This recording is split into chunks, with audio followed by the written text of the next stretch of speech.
going on, Towdown, man? Glad you could be here with me. I appreciate you doing this with me. Man, no problem. It's a pleasure. When the call's made, I'm there for you. So it's all good. It's good. Some people, there's a lot there, right?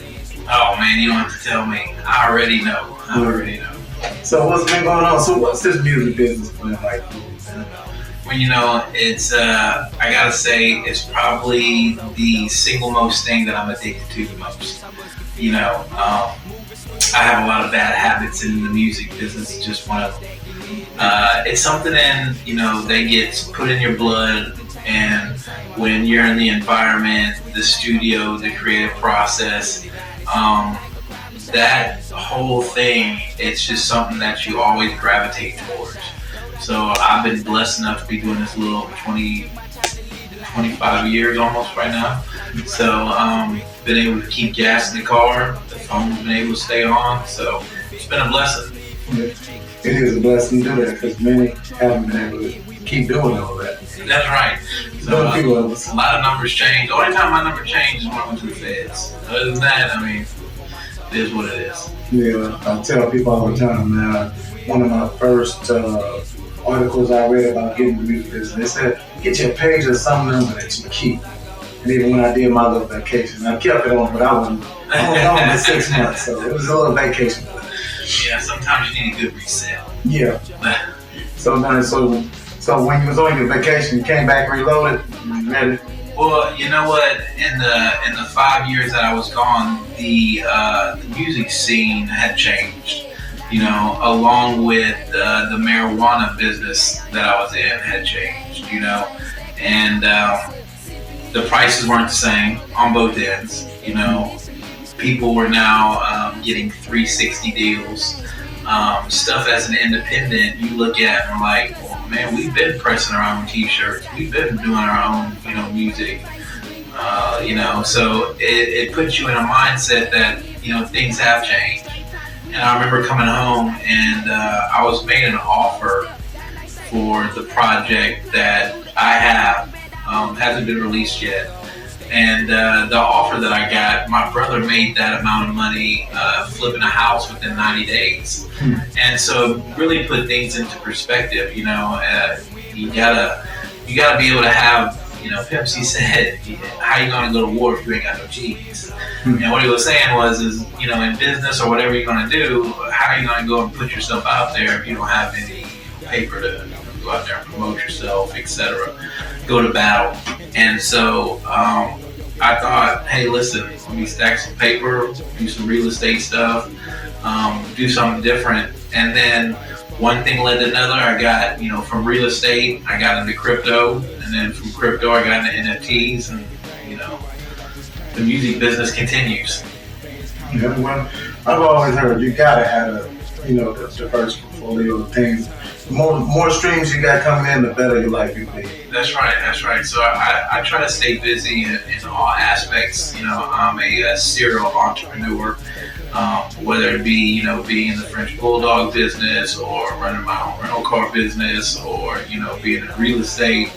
You got to keep a couple irons in the fire, that way when one of them isn't doing as well, the others can pick up the slack. So. That is true. That is definitely true.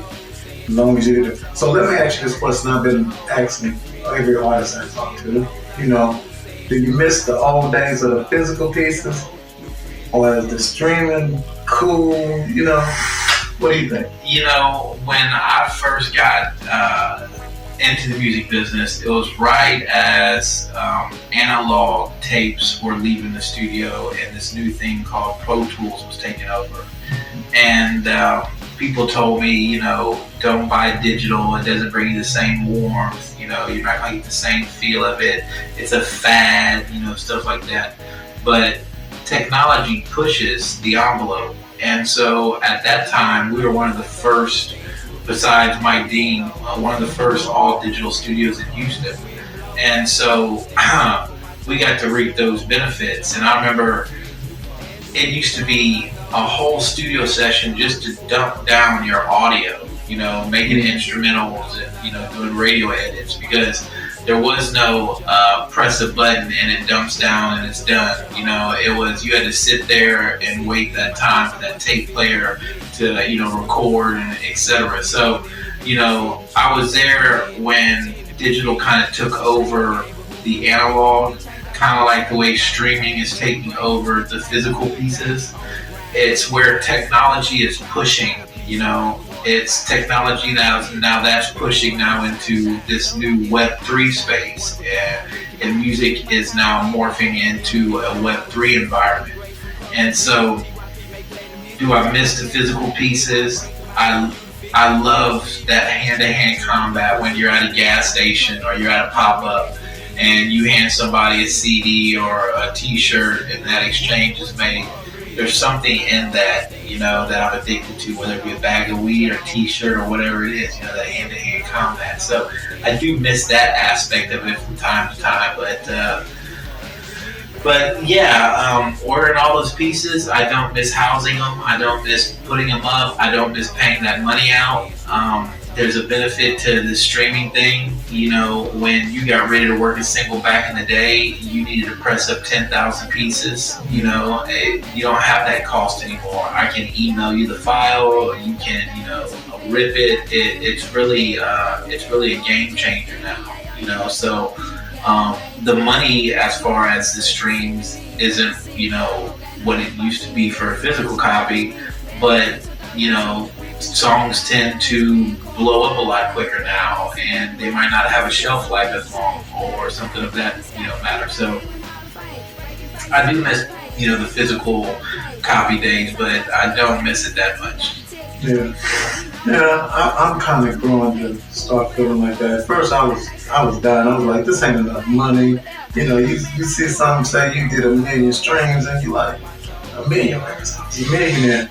1 million streams, I can say the rent. It's not the same thing, yeah. The way music is stored and the way music has changed, you know, we are a society of a one-time use and get rid of, you know, whether it be, you know, clothes or houses or whatever it may be, you know. So the way people digest music, when they hear something, you know, they usually don't purchase that item. You know, they can look it up on YouTube or they can look up on one of the streaming services and it's stored there, you know. So they're really not in possession of that actual physical property.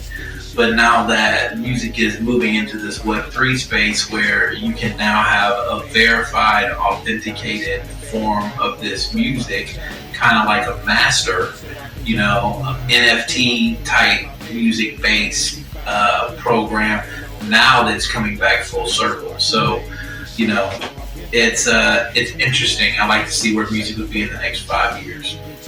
Me too. I hope we both still in it. That's right. So, God willing. Let me ask you another question. One of my favorite videos was yours.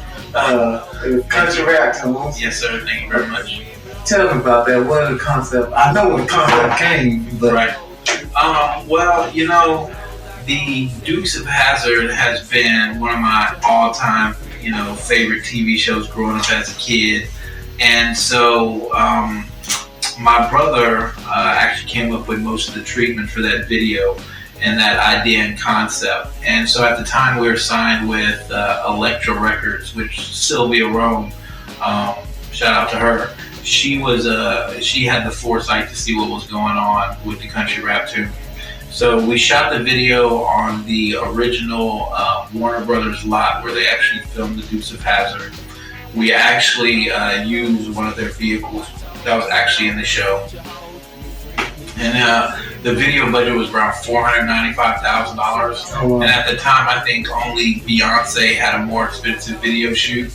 And so I'll never forget, we ended up filming that whole video out in LA, and we left with everybody who was a part of that record.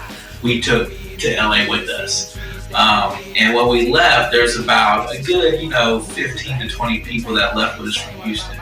when we came back, there was not only a full plane full, but there was a full plane and a whole bunch of other stuff, free swag.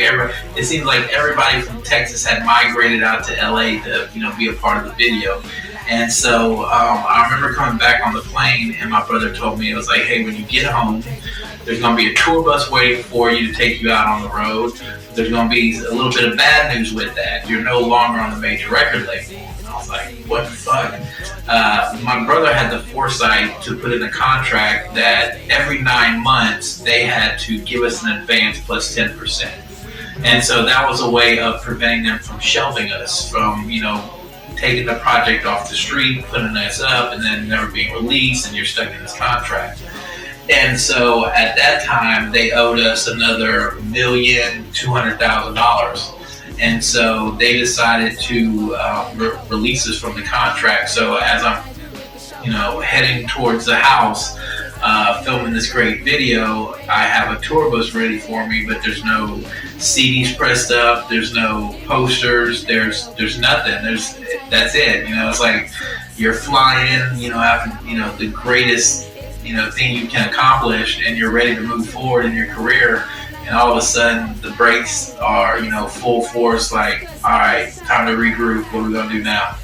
And so it was one of those bittersweet things of doing the country rap tune video. It was a time of my life, but then on that plane ride home, it was like, all right, time to pivot, time to get things cranked back up. And so that was an interesting point. We had all this cash from the advance from the record, and here we are, we don't have a label, we're back independent, and we have $500,000, and what are we going to do with it? And so my brother was like, we're going to go buy a house, and we're going to freak it out, turn the whole thing into a studio, and start making some Towdown records. And at that time, Screw had passed away, and a lot of people didn't have a place to record on the South Side. So any chance I got to practice my skills engineering or producing, I let people come over and record. If they were working on my record, they would ask, how much is studio time? And I'd be like, studio time? And then my brother would be like, $65 an hour, And then, so it was one of those things where it was a learning process. And, within a year, we had one of our first platinum records come out of the studio. It was part of the Swisher House stuff. I think it was Still Tipping on Fofos, or the Mike Jones record. Okay. And then we did the Paul Wall record mix down over there. And, Chameleonaires Riding Dirty, we recorded parts of it over there, and Lil Wayne's doing his freestyle mixtape while he's at U of H, and the studio's buzzing, and for everybody that comes in, that records, I'm selling a quarter pound of weed to somebody out the back, so it was just a different experience right there, and so my project took a back seat while I let or I worked on all these other people's projects, and at the same time, I was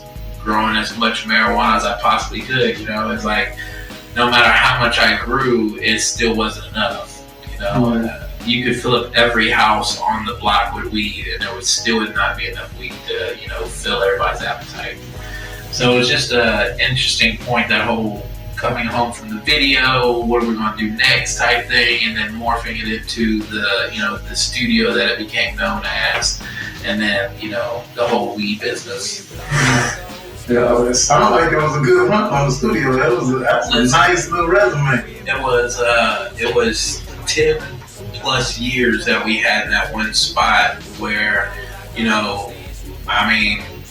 from Killer Mike walking in the studio to, watching Bun rap to, Lil Wayne recording. You get to see all these talented people, and, that provides a different insight of how they do things and, how they like to record. I'll never forget, it was early on in my career as an engineer, and I'm sitting here and I'm telling Willie D how to rap. Who am I to tell Willie D how to fucking rap, right? Like, Towdown, shut the fuck up. Press record, motherfucker. Is that what Will said? Yeah, so it was like, all right, I'll shut the fuck up, So you learn how to interact with artists and how to get the best out of them and stuff like that. And so after watching, like Lil Wayne, he would smoke a blunt, and then by the time he got finished smoking the blunt, he would drop a 16. and then he would go smoke another blunt, come back, drop another 16, and that was just his routine. And to see him do that, to formulate the whole cadence and all the rhymes in his head and record it, and every time he recorded it, it's the same bars. It's not something that he's changing or making up on the fly. He's actually memorized, 16 bars in a short amount of time where he's kicking it out, and you're just like, man, I'm gotta go back to the drawing board. Or when Bud B writes a verse, and you think everybody you have on that record's real good and they're real solid with their vocals, and the next thing you know, everybody's rewriting their shit, and you're like, well, that's what happened when Bud, he comes in, he wrecks, you want to, tighten up your verse.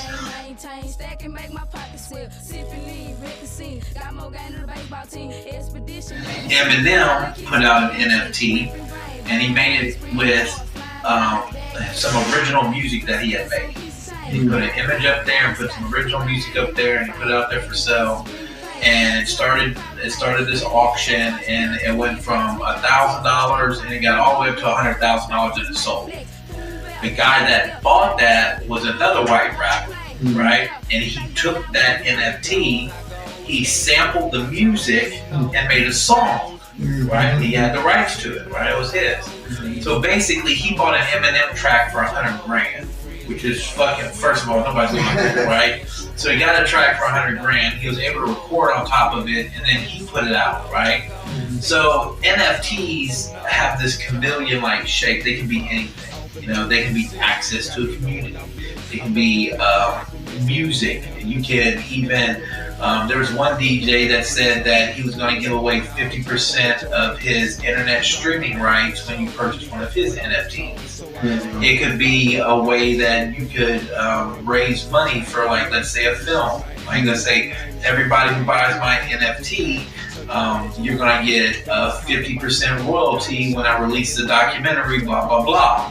And then you sell X amount for, you sell 1,000 of them at $10 a pop, that raised you $10,000, whatever. So that's kind of basically what an NFT can do, right? The best thing is that it's new. It's so new, and it's one of those trigger words that people, they want to be a part of it, they want to be in it, but they don't know what the fuck it is, right? Yeah. So we were able to sell $140,000 worth of in 24 hours. Yeah. So how it works is NFTs are built upon communities. If you don't have a community, you don't have an NFT. Mm-hmm. So I can see the relation between, DJ Screw and the Screw community, right?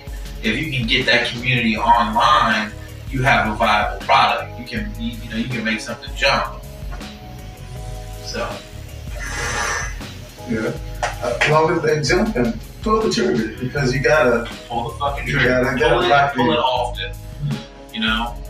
There's a whole bunch of things you can do with it. We're doing an animated series.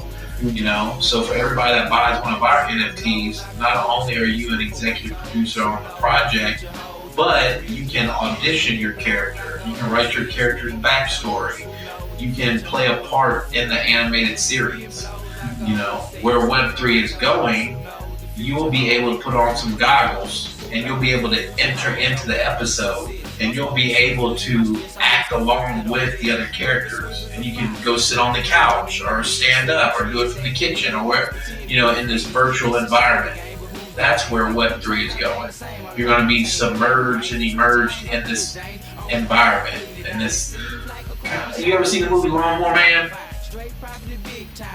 Not one of my favorites, okay. I've seen Long story short, this guy, he enters into this computer type shit, right? Mm-hmm. It's almost like that. You're entering into a digital presence, a digital realm, a digital world. Mm-hmm. And that same look that you have on your face, the same look I have, like, well, it's something I want to do that shit.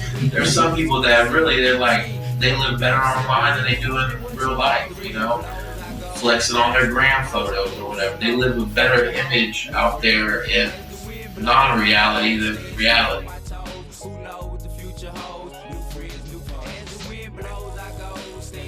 At the time when DJ Screw would mix, he wasn't mixing digital stuff. He wasn't mixing CDs. He would mix actual vinyl. Yeah. And so in order for him to do what he was able to do, he needed actual vinyl. And so you would have these test presses made, these acetates made, and we were able to make some acetates for him so he could do his mix down. But we recorded his vocals at the studio. So we recorded his vocals at the studio, and then 2 days later, Screw passes away. So we have these vocals, but we don't have Screw's edits. We don't have his, his mix. And so, we were in a real unique situation. So we put the vocals onto the country rap tune.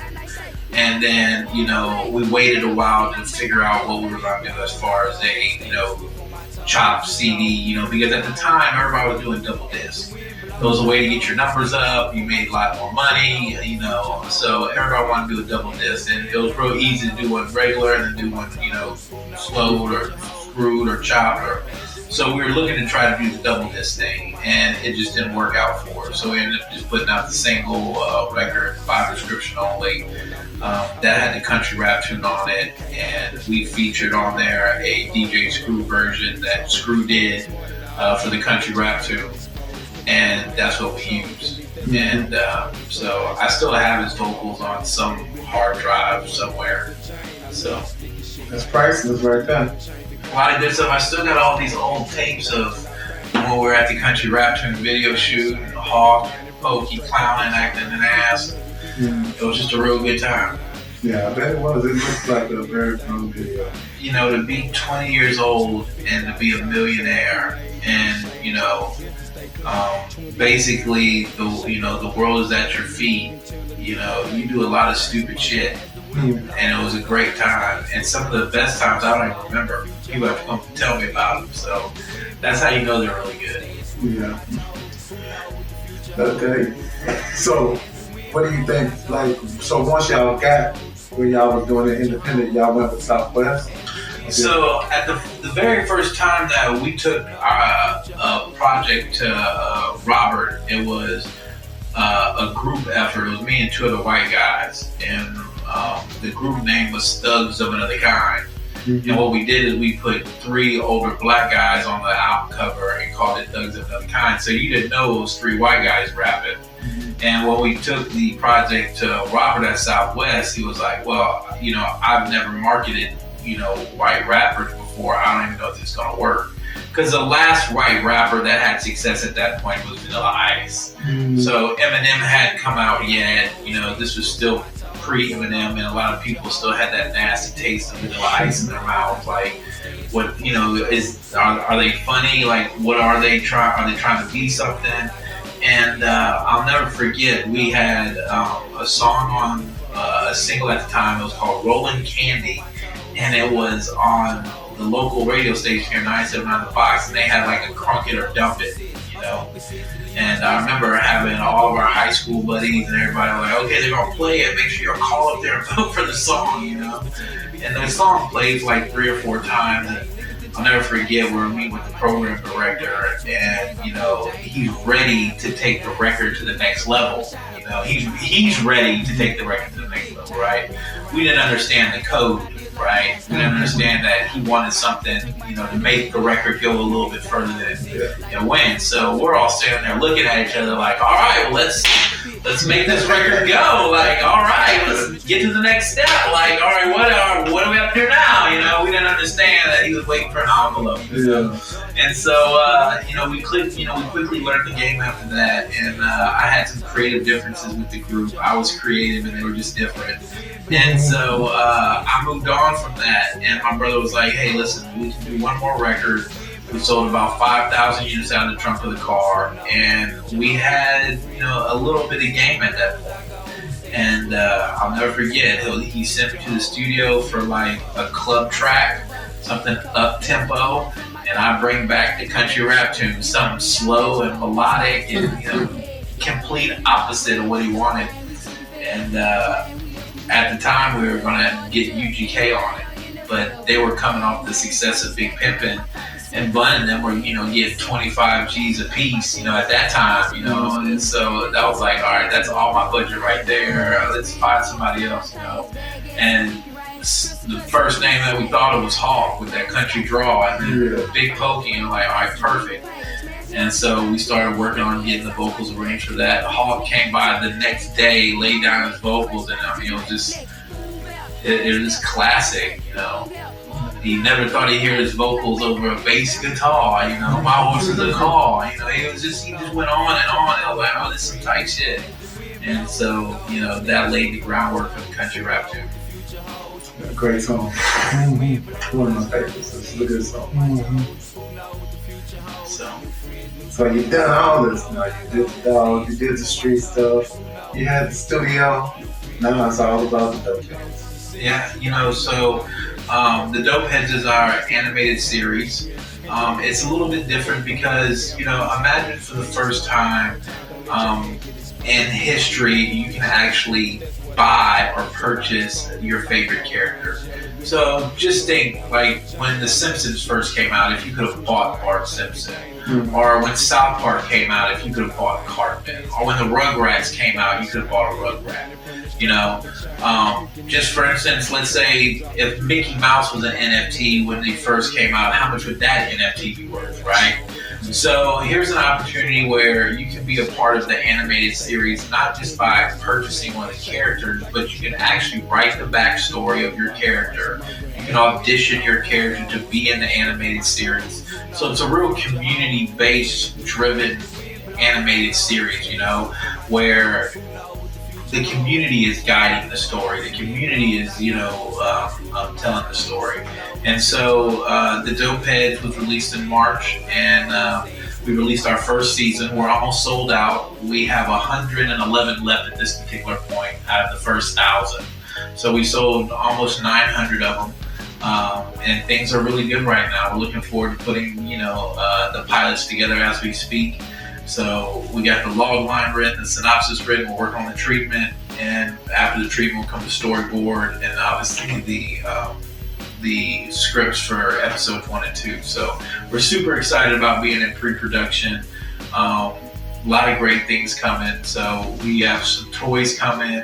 We have some awesome merch. So if you get a chance, check out Dopeheads NFT. It's on all social medias, dopeheadsnft.com.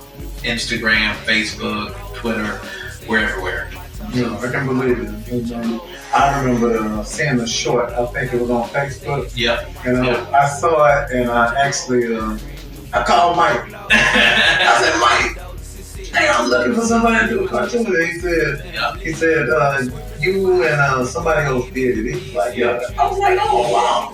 I was like, I really like that.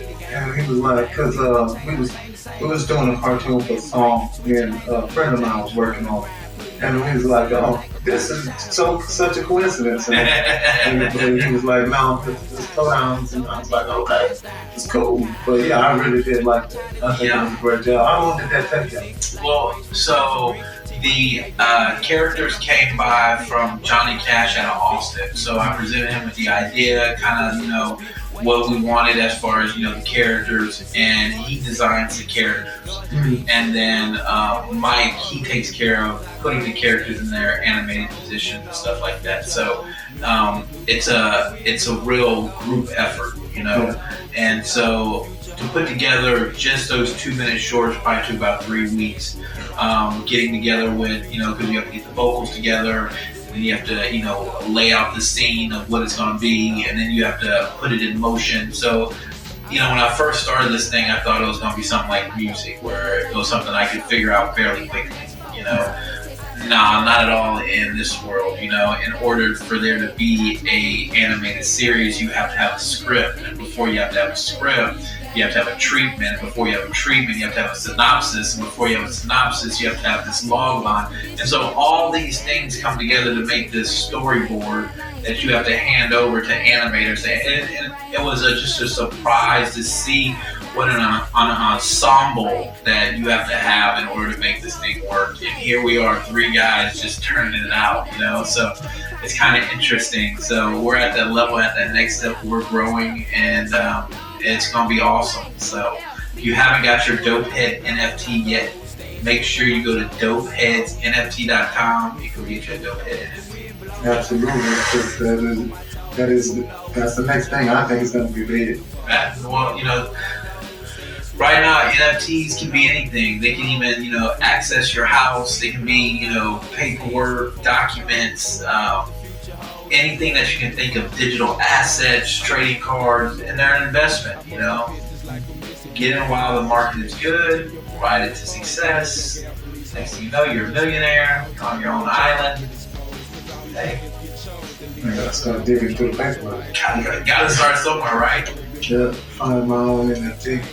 Man, we appreciate you giving us some time, man. Man, anytime. Listen, anytime you call, man, I'm here. So you just tell me just send out the bat signal. I'm there. Oh, appreciate it, man. Tell them. Any social media you want to follow besides the NFT? Hey, listen, check out the Dopeheads NFT. We're on all social media platforms. It's DOPEHEADS NFT.com, and then on all socials, Instagram, Twitter, TikTok, it's Dopeheads NFT. Real simple to find. I mean, just Google Dopeheads and we'll pop up. Yeah. Super simple. Brett? No, You forgot it? no, I'm good. A whole bunch of questions I could ask. Go for it. When you got out, you put out They Used to Know. And was that your last album, or that was just the first one you? So when I came home from being locked up, I had almost 2 binders filled of raps. Just shit I just was going to start recording. As soon as I got back in the environment, all that went out the window. It was just, I was more spontaneous and in the moment, working and creating.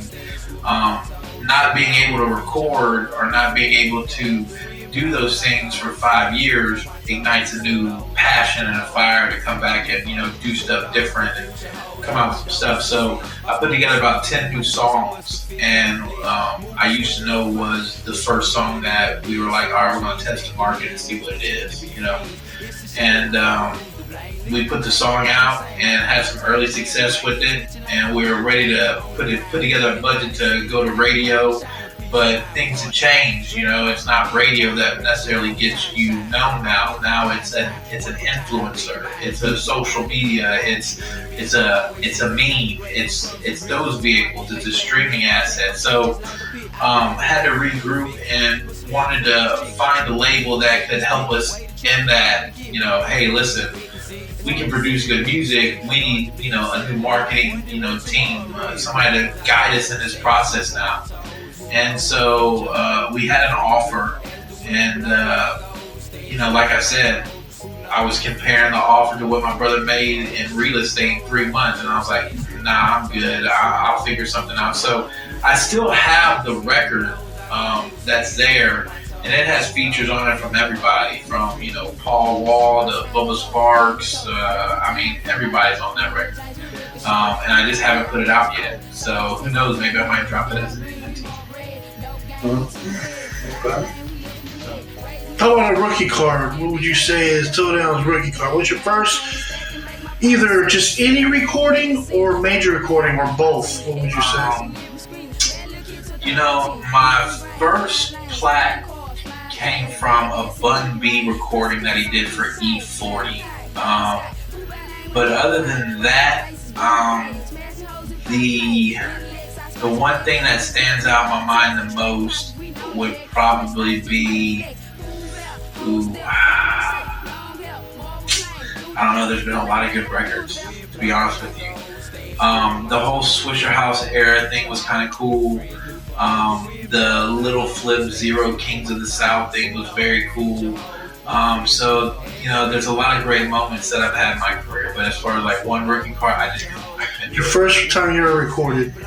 First time I ever recorded was at a studio in Missouri City called Bernie and Shatiro's. Shatiro, that's the guy we need to get interviewed. Is he still around? Yeah, I think he's still around. Shatiro. What's the name of that studio? It was called Fernie and Shatiro. Those tracks. Track design. Yes, that's where I first Tell Dopeheads. me something good. This little girl named Fernie made this record. And I'll never forget. I was like, she made that track. And, well, she made tracks. I was like, they played on the stuff when Josh started taking samples, but we recorded it there. He was the first engineer that could put it together the way Pimp was happy with it. and so just to see a female, producer, I was in awe, and then to be in that environment, you walk up those stairs and you see that mic in that booth and you're like, oh my God, this is something different. And then you have Shituru there. I'm like, this guy here is gonna make me kill him. Yeah, everybody said that, but he was very talented. Yeah, I will say that he's talented. very talented and very on the cutting edge with all new. That was the first time I seen a digital camera was over at Shituro's.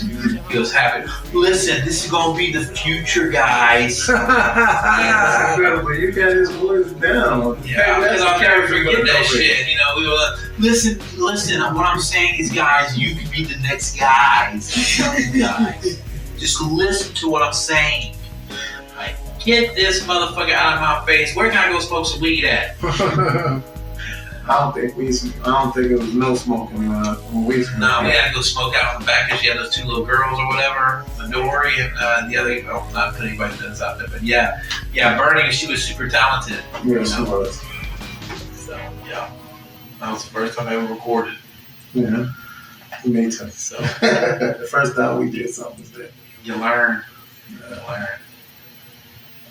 Well, it's good, man. Well, we appreciate it, and thanks for all the good insight, and I'm very glad that you come on the show, man. Man, anytime. All So right. appreciate you guys. We appreciate you, man.